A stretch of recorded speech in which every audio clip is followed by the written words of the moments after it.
Hello everyone, welcome है literature classes में. Today we are going to discuss second part of our romantic age.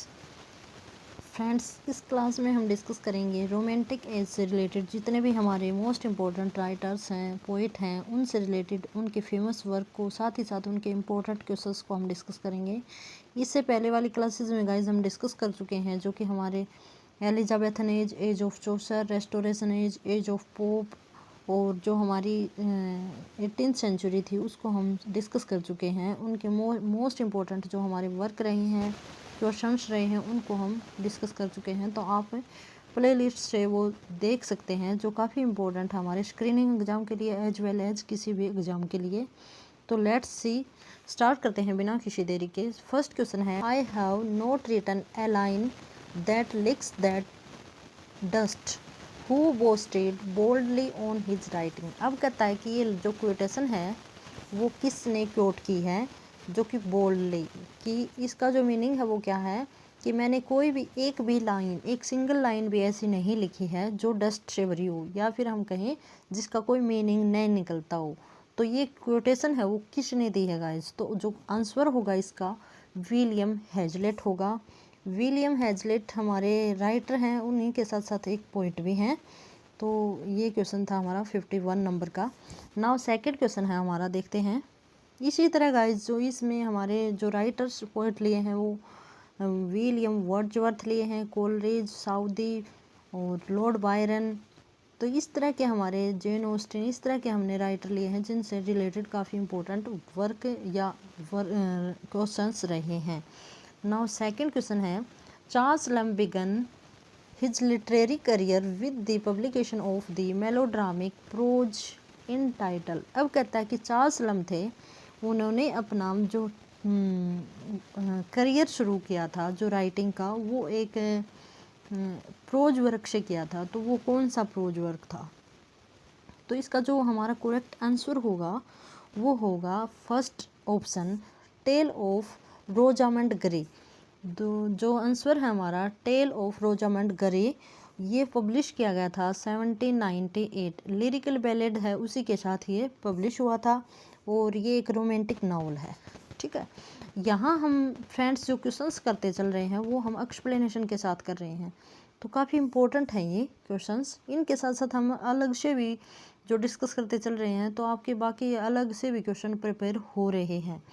Now third question है हमारा, father of the earth and heaven, all conscious presence of the universe, nature's vast ever acting energy, in will, in deed, in impulse of all in all, in these written by Coleridge we find. अब कहता है कि 4 line है जो universe और haven को लेकर लिखी गई हैं.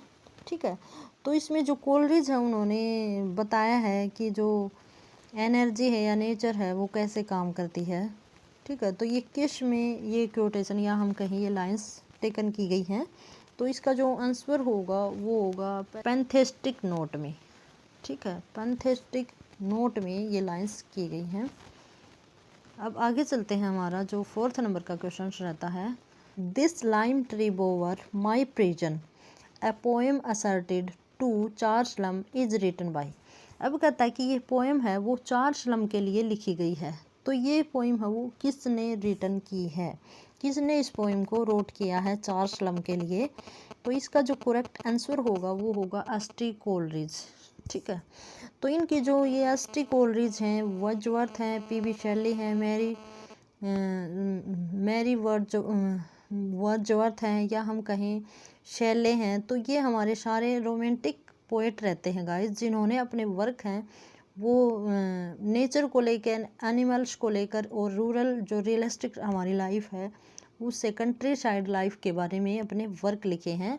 और जो डेफिनेशन है प्रॉपर हमारी रोमांटिक की वो भी यही है कि जो लिटरेचर लिखा गया वो रूरल लाइफ से लिखा गया, नेचर से रिलेटेड लिखा गया. ठीक है, तो आगे चलते हैं. Which of the following arrangements of Sir Walter Scott's poem is in correct chronological sequence? यहाँ जो हमारे वो सर वॉल्टर स्कॉट हैं उनके पोएम के सीक्वेंस के बारे में पूछा है. कौन सा प्रॉपर ढंग से अरेंज किया हुआ है। तो यहाँ जो हमारा ऑप्शन नंबर सी है वो बिल्कुल राइट है। हम कहें लेडी ऑफ द लास्ट मिन्स्ट्रेल, ठीक है, ये इनकी एक पोएम है जो कब लिखी गई है गाइस, 1805 में ये पोएम लिखी गई है। कब लिखी गई है, 1805 में ये पोएम लिखी है। सेकंड पोएम है मारनियम द लेडी ऑफ लेक, ठीक है, मारनियम है, फिर लिखी गई, और फिर उसके बाद जो इनकी लास्ट पोएम रहती है अकॉर्डिंग टू क्वेश्चन वो लिखी गई है 1810 में लिखी गई है, ठीक है। तो ये सीक्वेंस में लगाना था। वॉल्टर स्कॉट है वो भी काफ़ी अच्छे हमारे पोइट माने जाते हैं। Oh lady we receive what we give and in our life alone does nature live ours in her wedding garment our her shroud this view of nature is embodied in dejection an ode the great poem written by। अब कहता है कि ये जो odd लिखी गई है जो इन डिजेक्शन, ठीक है, तो ये ओड है वो किसने इसको रोट किया है। तो इसका जो करेक्ट आंसर होगा वो होगा एस.टी. कोलरिज। और इसमें कई बार क्वेश्चन पूछ लिया जाता है कि ओ लेडी किसके लिए रेफर हुआ है।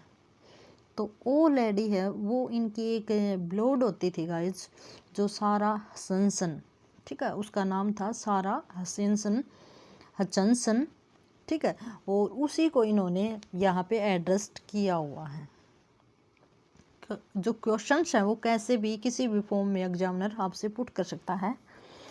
A philosophical view of reform 1819 was written by. अब कहता है कि ये पोएम है वो किसने रोट की है। जो हमारे रोमांटिक पीरियड में जो वर्क हुए हैं वो मोस्टली पोइट्री की फॉर्म में हुए हैं, ठीक है।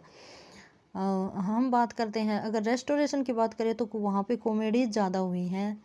अगर पोइट्री की बात करते हैं तो वो रोमांटिक पीरियड में ज़्यादा हुई हैं। तो अब पूछता है कि एक फिलोसफिकल व्यू ऑफ रिफॉर्म है वो किसने रोट की है।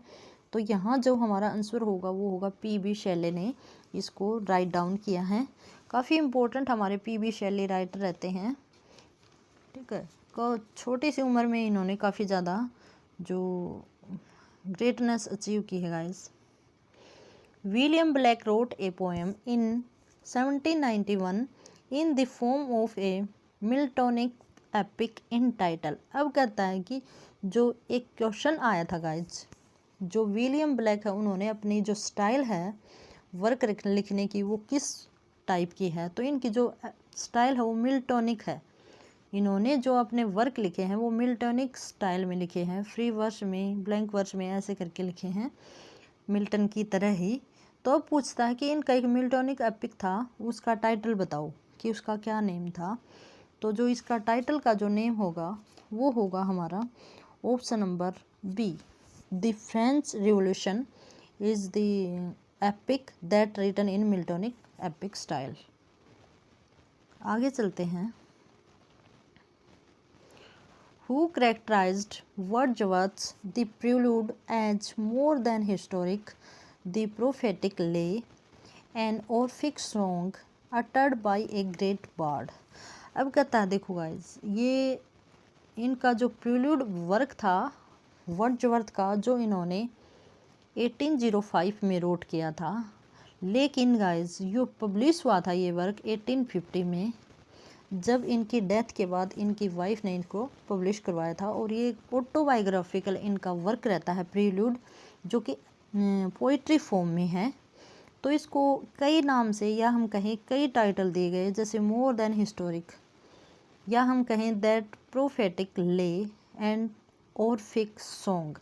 इस तरह के इनको क्या दिए गए हैं टाइटल, या हम कहें इन टाइटल इनको किया गया है। तो ये किसने किया है। तो इसका जो करेक्ट आंसर होगा वो एस.टी. कोलरिज होगा। एस.टी. कोलरिज हैं, ठीक है, उन्होंने इसको ये नाम दिए हैं मोर देन हिस्टोरिकल, भाई ये ज़्यादा हिस्टोरिकल ज़्यादा है, ठीक है। और प्रोफेटिक ले है, प्रोफेटिक जैसे हम जानते हैं किसी चीज़ के बारे में भविष्यवाणी करता होता है, जो भविष्यवाणी करता है। नाउ नेक्स्ट है Wordsworth wrote Ode to Duty under the influence of whose theory? अब कहता है कि वर्ड्सवर्थ ने ओड ऑफ ड्यूटी लिखा है, ओड टू ड्यूटी लिखा है, वो किसके इन्फ्लुएंस में लिखा है, किससे इन्फ्लुएंस्ड या इंस्पायर होके ये वर्क इन्होंने लिखा है। तो इसका जो आंसर यहाँ पे दे रखा है गाइज वो है कैंट, लेकिन मैंने विकिपीडिया पे इसको सर्च किया तो टॉमस ग्रे, ठीक है, टॉमस ग्रे का एक वर्क था, उसी के ऊपर इन्होंने ये अपना वर्क लिखा है। लेकिन हम क्वेश्चन के अकॉर्डिंग बात करेंगे, न कि अब ऑप्शन में ही नहीं है तो हमें कोई तो ऑप्शन टिक करना है, तो option number 1 is correct. Now next is who amongst the following romanticist has been called the least embodied, किसे लिस्ट एम्बॉडीड बोला गया है। तो यहाँ ये यूज हुआ है पीबी शैली के लिए यूज हुआ है, तो ये हमारा करेक्ट आंसर रहता है। नाउ नेक्स्ट इज, तो फ्रेंड्स आप प्रैक्टिस करिए, जितनी ज़्यादा हो सके आप प्रैक्टिस करिए, क्योंकि लिटरेचर हमने पढ़ रखा है, काफ़ी ज़्यादा लिटरेचर पढ़ रखा है। कमी जहाँ रहती है वो हमारी रहती है क्लियरिटी की, कि हम ऑप्शन को फाइंड आउट नहीं कर पाते कि ऑप्शन नंबर ये क्लियर बिल्कुल राइट है या फिर ये है। तो वो क्लियरिटी आपकी जितनी ज़्यादा प्रैक्टिस करोगे उसी से आएगी, न कि आप जो थ्योरिकल पढ़ोगे उससे आएगी। क्वेश्चंस लगाइए जितने हो सके। नाउ नेक्स्ट है Which of the following arrangement of romantic poems is in the correct chronological sequence? अब कहता है ये क्वेश्चन है ना गाइज, इस फॉर्म के जितने भी क्वेश्चंस हैं काफ़ी इंपॉर्टेंट हैं, क्योंकि एक क्वेश्चन के थ्रू हम 4 क्वेश्चंस कर रहे हैं, और जो D++ भी है उसमें इसी तरह के क्वेश्चंस ज़्यादा आते हैं, क्योंकि गाइज ये टाइम बहुत ज़्यादा लेते हैं, साथ ही साथ नॉलेज को भी चेक करते हैं एग्जामिनर इनके थ्रू। तो यहाँ इन्होंने क्रोनोलॉजिकल ऑर्डर पूछा है, तो हम बात कर लेते हैं ऑप्शन नंबर 3 की, जो सी ऑप्शन है। इसमें एक्सकर्शन, दी एक्सकर्शन है, वो जो वर्क रहता है वह गाइज वो हमारा 1814 का वर्क है, दी एक्सकर्शन। दूसरा जो हमारा वर्क रहता है गाइज, इसकी अगर हम बात करें तो दी एव ऑफ एस्टे एग्नेस, ये वर्क है, ये किड्स का वर्क है और 1820 में पब्लिश हुआ था। ये डेट आप लर्न करना है, आप शायद नोट्स बना सकते हैं, कहीं भी राइट डाउन कर सकते हैं। थर्ड है the witch of Atlas, this work by PB Shelley and 1820 में ही ये पब्लिश हुआ है। तो option number C is correct answer. Now next is which of the following arrangement of sir Walter Scott's novel is in correct chronological sequence. इसमें sir Walter Scott हैं, उनका novel का क्रोनोलॉजिकल पूछा है। तो यहाँ अगर हम बात कर लेते हैं थोड़ी सी वॉल्टर स्कॉट के बारे में, तो इनका जो बर्थ हुआ था 1771 में इनका बर्थ हुआ था। अगर डेथ की बात करते हैं तो 1832 में इनकी डेथ हुई थी। तो ये इनका लाइफ पीरियड रहता है गाइज। अब हम बात कर लेते हैं इनके नॉवेल्स की, तो option number B is the correct answer. यहाँ हम बात करें तो गे मैन रिंग, इनका एक नॉवल है जो पब्लिश हुआ है 1815 में। दूसरा जो इनका वर्क है द एंटीक्वेरी, एंटीक्वेरी वर्क है 1816 में पब्लिश हुआ है। फिर उसके बाद बात करें तो रोब रॉय, रोब रॉय इनका अलग से एक नॉवल है जो 1817 में पब्लिश हुआ है। और फिर इवेनहो जो काफ़ी अच्छा वर्क है इनका, जो पब्लिश हुआ है 1820 में। तो ये इनका ऑर्डर रहता है इनके नॉवेल्स का, आपको ध्यान में रखना है। Now next is option number C है इसका करेक्ट। नेक्स्ट हमारा क्वेश्चन रहता है who has often been called the prose Shakespeare. अब एक टाइटल दिया गया है द प्रोज शेक्सपियर का, तो वो किसको दिया गया है कि किस ऐसे पोइट को द प्रोज शेक्सपियर कहा जाता है। ये स्पेल थोड़ी ही मिस्टेक है।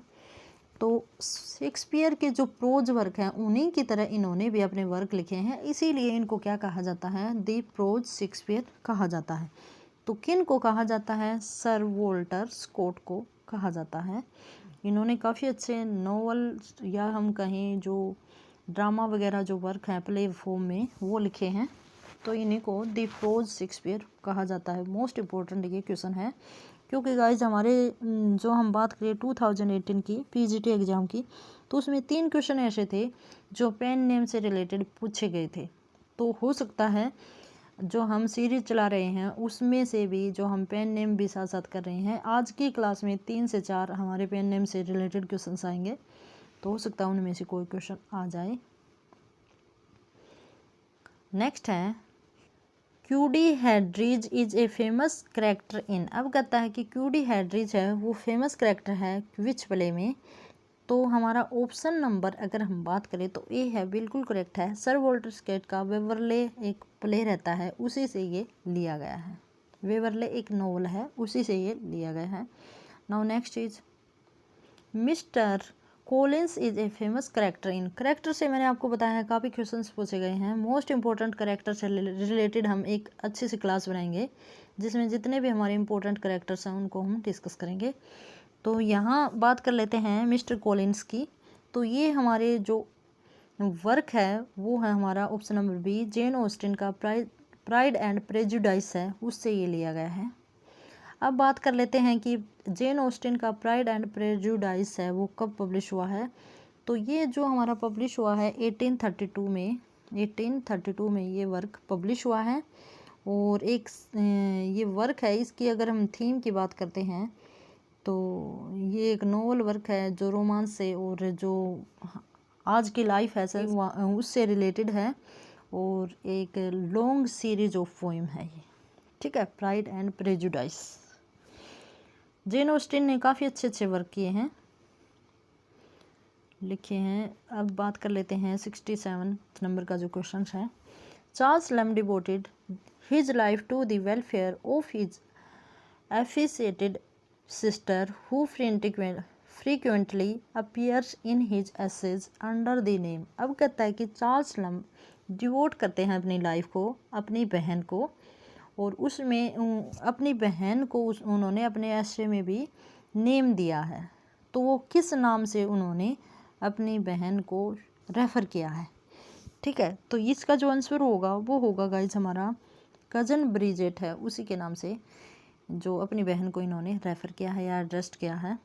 Now next is Elia is a name taken by Charles Lamb for writings essay almost at random as that of a foreigner a clerk in the old. अब कहता है कि एलिया है वो पेन नेम है Charles Lamb का, ठीक है। और एलिया के नाम से एक कैरेक्टर बनाया था इन्होंने अपना ही ऑटोबायोग्राफिकल, एक क्लर्क था, ठीक है। जो इनका वर्क था उसमें इस एलिया नाम से कैरेक्टर को इन्होंने शो किया है, ठीक है। तो वो किस में था, कौन से वर्क में इन्होंने एलिया कैरेक्टर को शो किया है। तो इसका जो आंसर होगा गाइज फर्स्ट साउथ सी हाउस। साउथ सी हाउस है, इसमें इन्होंने शो किया है जो 1833 में पब्लिश हुआ था। तो आपको डेट भी याद रखनी है क्योंकि डेट से ही काफ़ी क्वेश्चंस हैं वो पूछे जाते हैं। नेक्स्ट है about whose style of writing it is said that in rhythm and melody he is almost supreme, he can blow the bronze and breath through silver and be impressive in both. ये guys एक quotation है जिसमें इन्होंने क्या किया है, ही is almost supreme, काफ़ी ज़्यादा इनकी क्या की है, प्रेज की है। इन रिदम एंड मेलोडी मीन्स जो बंदा है, जो राइटर है या जो पोइट है वो काफ़ी अच्छी पोइट्री करता है, सुप्रीम है। ये किसके लिए इन्होंने ये लाइंस हैं वो राइट डाउन की हैं। तो करेक्ट वर्क होगा, सॉरी ऑप्शन होगा वो होगा टॉमस डी क्वेंसी। टॉमस डी क्वेंसी के लिए ये लाइंस रोट डाउन की गई हैं। और हम बात करें तो टॉमस डी क्वेंसी की, तो इनका बर्थ हुआ था 1785 में और डेथ हुई थी 1859 में, इनकी डेथ हुई थी। तो ये टाइम पीरियड आपको लर्न करना है। नाउ नेक्स्ट इज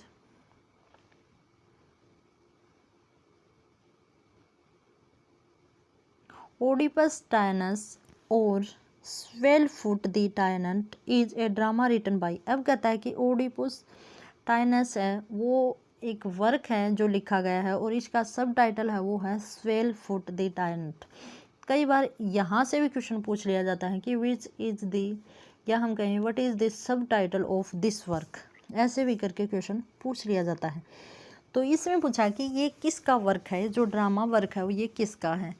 तो यहाँ हम बात करें तो पी.बी. शैली का ये वर्क रहता है जो ओडिपस टाइरेंट है, जो पब्लिश हुआ है 1820 में पब्लिश हुआ है। Next is which of the following arrangements of literary publications is in correct chronological sequence. अब कहता है कि यहाँ पे कुछ वर्क दिए गए हैं लिटरेरी, तो उनका क्रोनोलॉजिकल ऑर्डर में लगाना है। तो बात कर लेते हैं हम ऑप्शन नंबर ए की। ऑप्शन नंबर ए है वो बिल्कुल राइट है।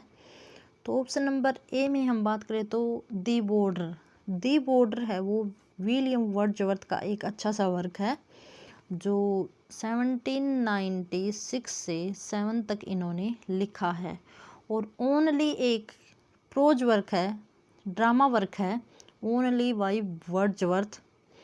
ठीक है। दूसरा जो वर्क है यहाँ दी एसेज ऑफ एलिया, ये अभी हमने बात की है एसेज ऑफ एलिया की, 1823 में ये पब्लिश हुआ है, सेकंड नंबर का।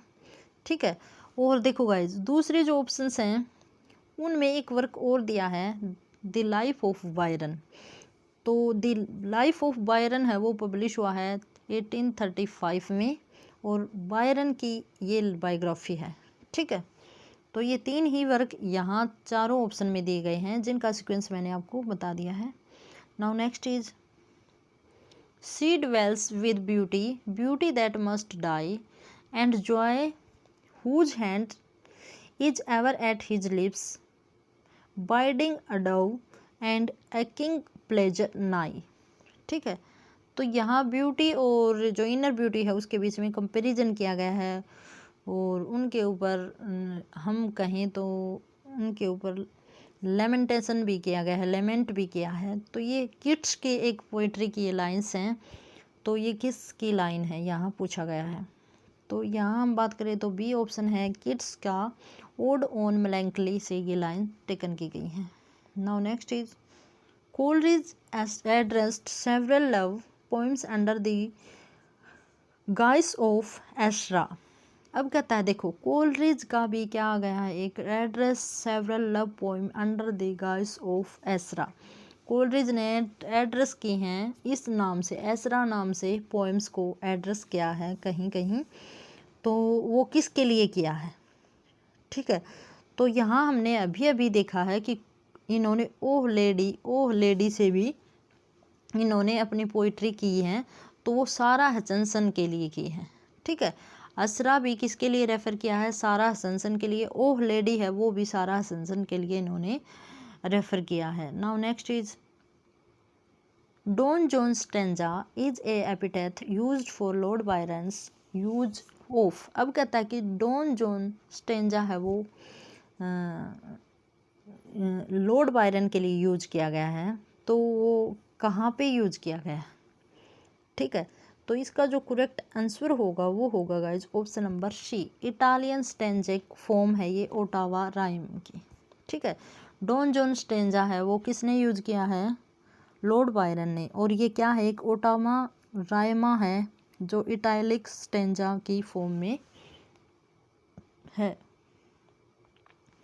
PB. Shelley at the age of 19 married this 16 years old girl named. अब कहता है कि पी.बी. शेली ने 19 ईयर्स की एज में शादी कर ली थी 16 साल की उम्र की लड़की के साथ, तो वो कौन थी।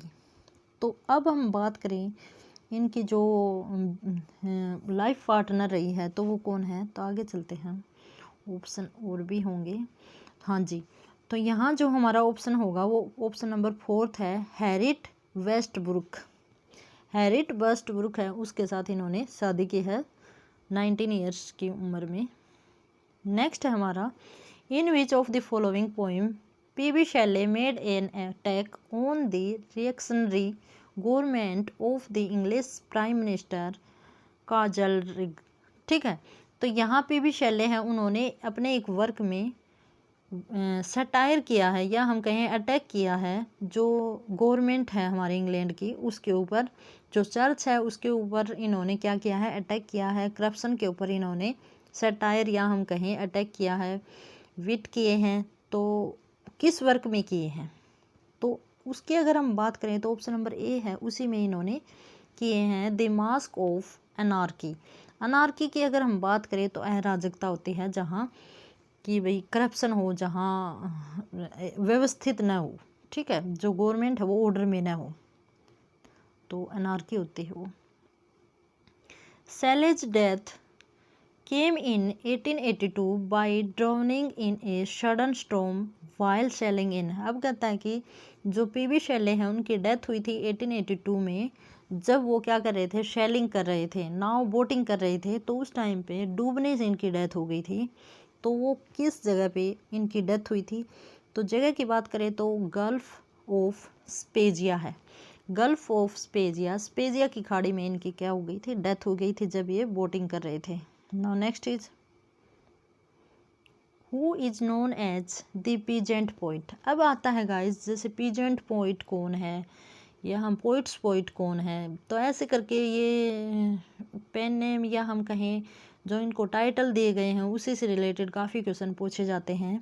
तो यहाँ peasant poet की बात करें तो peasant poet वो होता है जो लेबर की बात करें, लेबरहुड की, जो हमारा लेबरर होती है, ठीक है, जो मजदूर वर्ग है, या हम कहें रूरल रेस्टिक लाइफ से, या हम कहें कंट्री साइड से, या कंट्री लाइफ की बात की गई हो, तो उस पोइट को क्या कहा गया है, द पीजेंट पोइट कहा है। तो ये टर्म है वो किसके लिए यूज हुई है, जॉन क्लेयर के लिए। जॉन क्लेयर के लिए ये टर्म यूज हुई है। जॉन क्लेयर को क्या माना जाता है, पीजेंट पोइट माना जाता है।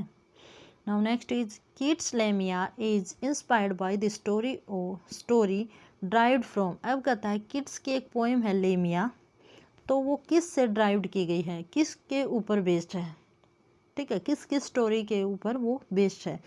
तो यहाँ हम बात करते हैं तो ऑप्शन नंबर डी है वो बिल्कुल करेक्ट है।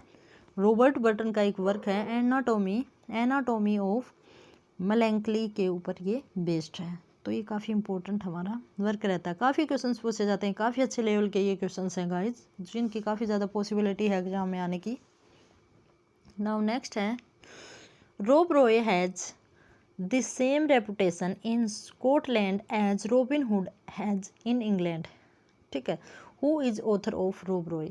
अब कहता है कि रॉब रॉय एक वर्क है गाइज, और ये वैसा ही वर्क है जैसा कि रॉबिन हुड, ठीक है, रॉबिन हुड का वर्क था। रॉबिन हुड जो हमारे किसी वर्क में बिलोंग करता है उसमें अपीयर होता है। तो ये वर्क है रॉब रॉय, ये किसके द्वारा रोट किया गया है, तो डोरोथी रिचर्डसन के द्वारा ये हमारे ये वर्क है वो रोट किया गया है। तो हम बात कर लेते हैं नेक्स्ट की, इसमें गाइज आई थिंक यही इसका आंसर होगा। बाकी अगर आपको कन्फ्यूज़न लगे तो आप कमेंट बॉक्स में डाल देना। नाउ नेक्स्ट है हमारा अगला question, Rebecca and Rowena the two heroines appear as very dull young women in which of the novels. अब कहता है कि Rebecca and Rowena two heroines हैं जो किसी नॉवल में अपीयर हुई हैं। तो यहाँ जो आंसर होगा वो होगा वॉल्टर स्कॉट का इवेनहो। काफ़ी अच्छा प्ले है, सॉरी नॉवल है, जिसको हम डिस्कस करेंगे किस क्लास में। वॉल्टर स्कॉट का काफ़ी इंपॉर्टेंट है, इन्हीं से इनको पब्लिसिटी मिली थी। Ralph Bigod the arch borrower is a character appears in. अब कहता है कि राल्फ विगोड है वो एक आर्क बोरोवर रहे हैं, तो ये किस वर्क में दिखे हैं। तो यहाँ हम बात कर लेते हैं तो चार्ल्स लम का एक वर्क था the two races of man. तो इसमें जो गाइज ये वर्क है इनका, इसमें इन्होंने टू टाइप के मैन की बात की है कि आदमी होते हैं, जो मनुष्य होते हैं वो टू टाइप के होते हैं, जिसमें एक तो होता है बोरोवर होता है, एक लैंडर होता है, उधार लेने वाले भी और उधार देने वाले भी। ये इसी के ये थीम है, इसकी यही थीम है, उधार लेने वाले और देने वाले। तो ये कहता है कि मेरे फादर ने मेरे को सिखाया कि उधार नहीं लेना चाहिए, जब तक हो सके उसको खुद के ही सोर्स में क्या करना चाहिए, काम चलाना चाहिए, ठीक है। तो ये इनकी थीम थी। आगे चलते हैं। Kids Hyperion seems actually inspired by the Titans and as sublime as Aeschylus, ठीक है। तो ये कहता है कि जो हाइपरियन है वो इंस्पायर्ड है टाइटन से और सब्लाइम एज एस्केलिड से। ठीक है, तो who commented upon kids Hyperion. अब कहता है कि ये स्टेटमेंट है जो इनकी पोइम हाइपरियन के ऊपर दी है, तो ये किसने दी है? तो इसकी अगर हम बात करें तो ये लॉर्ड बायरन ने इसको क्योट किया है। जो इनकी हाइपरियन जो इनकी पोइम थी उसके ऊपर ये बेस्ड है। हाइपरियन जो पब्लिश हुई है वो हुई है 1820 में। जो 1820 जो ईयर था 20 वो काफ़ी इम्पोर्टेंट माना जाता है किड्स के व्यू से, क्योंकि इसमें इन्होंने जो अपने वर्क किए हैं वो मोस्टली वर्क इसी टाइम पीरियड के दौरान किए हैं, 1819 और 1820 के बीच में। आगे चलते हैं। Which of the following comment on Byronic hero is correct. अब कहता है कि बायरनिक हीरो के लिए कौन सा ऑप्शन बिल्कुल करेक्ट है जो बायरनिक हीरो को डिफाइन करता है। तो यहाँ हम बात करते हैं तो ऑप्शन नंबर डी है वो गाइस बिल्कुल ठीक है, क्योंकि ऑप्शन नंबर डी है वो डिफाइन करता है कि बायरनिक हीरो क्या होता है। तो इज ग्लूमी, वियरी, रेस्टलेस और stricken with grief, remorse and wonder होता है। ये क्वालिटी बताई हैं गाइज जो हमारे बायरनिक हीरो होता है उसकी। तो ये ऑप्शन है वो बिल्कुल करेक्ट है। Who preached in his poetry the human perfectibility and emancipation of the spirit. अब कहता है कि किसने अपनी पोइट्री की थीम ये रखी है। तो इसकी अगर हम बात करें 86 नंबर की क्वेश्चन है, पी.बी. शेली ने इसको अपनी पोइट्री का थीम रखा है the human perfectibility and emancipation theme रखा है। अब हम बात करें कि ये परसेप्सिबिलिटी क्या होती है। ये होती है सहानुभूति, अनुभूति, और ये इमेंसिपेशन होता है किसी काम से मुक्ति मिलना। ठीक है, तो ये थीम रखी है पी.बी. शेली ने। Who remarked Charles Lamb as a scorner of the field because of his disinterested attitude towards political। अब कहता है कि किसी ने जो चार्ल्स लम है उसको स्कॉर्नर ऑफ द फील्ड कहा है। क्यों कहा है? क्योंकि जो चार्ल्स लम थे इनका पॉलिटिक्स में बिल्कुल भी क्या नहीं था, बिकॉज ऑफ हिज, ठीक है, इंटरेस्ट नहीं था। तो इसलिए इनको क्या कहा है कि घृणित मनुष्य बताया है, स्कॉर्नर ऑफ द फील्ड बताया है। ठीक है, तो ये किसने कहा है? तो ये ऑप्शन नंबर ए है, विलियम वर्ड्सवर्थ ने ही ये माना है जो हमारे चार्ल्स लम है उनके बारे में। Now next is who was deeply interested in German philosophy of transcendentalism. अब कहता है कि जो ये फिलोसफी है जर्मन की, तो इसके में डीपली इंटरेस्ट कौन सा राइटर रखता है, कौन सा पोइट रखता है। तो इसकी अगर हम बात करें तो थॉमस डी क्वेंसी हैं, वही इसमें इंटरेस्टेड हैं जो जर्मन फिलोसफी है उसमें। तो ये ऑप्शन नंबर सी बिल्कुल करेक्ट है। Who remarked of Charles Lamb as one who discern no beauties but what are concealed from superficial eyes and overlooked all that are obvious to vulgar part of mankind। काफ़ी अच्छी यहाँ पे praise की गई है जो हमारे चार्ल्स लम की। ठीक है, तो ये प्रेज है वो किसने की है, ये क्रिटिसाइज किसने किया है। तो यहाँ हम ऑप्शन नंबर बी की बात करते हैं, विलियम हेजनेट ने इसको क्योट किया है चार्ल्स लम के लिए।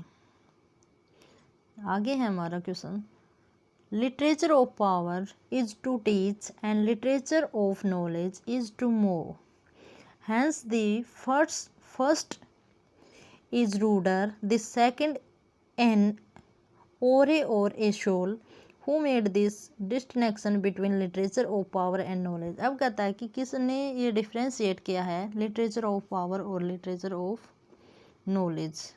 तो आप बात करें तो यहाँ गाइस ये कोटेशन तो मेरे को लर्न है, तो मैं बता सकती हूँ कि इसका जो आंसर होगा वो क्या होगा। तो इसका करेक्ट जो आंसर होगा वो थॉमस डी क्वेंसी ही होगा। कौन सा होगा? क्योंकि थॉमस डी क्वेंसी है काफ़ी इंटेलिजेंट और क्रिटिक रहे हैं हमारे, तो इन्होंने इसी को क्योट किया है। इन्हीं ने जो लिटरेचर ऑफ नॉलेज और लिटरेचर ऑफ पावर के बीच में डिफ्रेंशिएट इन दोनों को किया है। आगे चलते हैं। The idiot boy was William Wordsworth is. अब कहता है कि द इडियट बॉय है वो क्या है, तो इडियट बॉय है वो एक बैलेड है गाइज। क्या है? एक बैलेड है जो विलियम वर्ड्सवर्थ ने लिखा है। Choose the correct definition of ले फ्रॉम द फॉलोइंग। अब कहता है कि ले का डेफिनेशन बताओ कि ले की डेफिनेशन है वो क्या है करेक्ट डेफिनेशन। तो यहाँ हम बात करें तो 4th नंबर का जो ऑप्शन है वो बिल्कुल करेक्ट है। It is a particular type of short medieval tale of knighthood in verse form. अब कहता है कि जो ले है वो क्या है, जो मिडवल टाइम की जो जैसे चौसर के टाइम पे जो हमारी वर्क होते थे, शॉर्ट जो स्टोरी होते थे नाइटहुड के बारे में, तो उन्हीं को क्या कहा गया है? ले कहा गया है। तो ये इसका करेक्ट आंसर है। आगे चलते हैं। जो क्वेश्चन नंबर 93 है। Here is one whose name is writ in the water one whose term this inscription is found. अब कहता है कि ये जो क्योटेशन इन्होंने यहाँ की है, here lies one whose name is writ in water, ठीक है, तो ये किसके लिए, किसके टर्म के ऊपर ये लाइंस लिखी गई हैं। तो यहाँ हम बात करें तो जो ऑप्शन नंबर हमारा जॉन कीट्स वाला है, ऑप्शन नंबर बी है, वो बिल्कुल राइट है। जॉन कीट्स के लिए ये लाइंस लिखी गई हैं उनके एपिटेट के ऊपर, इनके वर्क के, इनका जो टम्ब था उसके ऊपर। Now next is Mrs Gaskell best non fiction work is sympathetic biography of. अब कहता है कि मिसेज गस्कल है, इनका एक वर्क था जो कि एक बायोग्राफी था। वो किसकी बायोग्राफी थी? तो यहाँ हम बात करें तो शार्लोटे ब्रोंटे है, उनकी बायोग्राफी को इन्होंने लिखा है मिसेज गस्कल ने, ठीक है। अब बात कर लेते हैं, नेक्स्ट है हमारा। In 1880 Tory Blackwood's magazine called him the meanest, the filthiest and the most vulgar of Cockney poetasters. अब कहता है कि ये जो एक मैगजीन आई थी, जैसे हमने जर्नल किए थे ना, आपने अगर पिछली क्लास देखी है तो उसमें हमने जर्नल किया था कि कौन से जर्नल कब पब्लिश हुए थे। तो एक जर्नल है बैकवुड मैगजीन जो 1818 में पब्लिश हुआ था गाइज, ठीक है। तो इसमें ये क्योट किया गया है, ये बातें लिखी गई हैं, तो वो किसके लिए लिखी गई हैं। तो यहाँ हम बात करें तो हमारा जो ऑप्शन नंबर फर्स्ट है वही इसका आंसर है। ले हंट के लिए ये लाइंस लिखी गई हैं, जो किस में लिखी गई हैं? ब्लैकवुड मैगजीन में ये लिखी गई हैं। आगे चलते हैं। Which of the following arrangement of poems is correct chronological sequence. अब इसका सीक्वेंस पूछता है इन पोइट्री का। तो यहाँ हम बात करें तो ऑप्शन नंबर सी है वो बिल्कुल राइट है। एंडीमियोन जो हमारा वर्क है वो पब्लिश हुआ है 1820 में, ठीक है।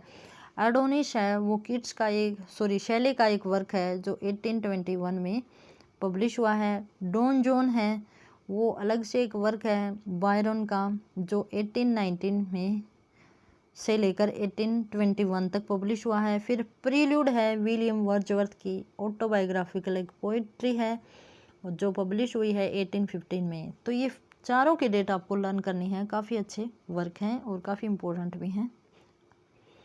John Keats in his letter to George and Georgiana on December 1817 made reference for the first time to the.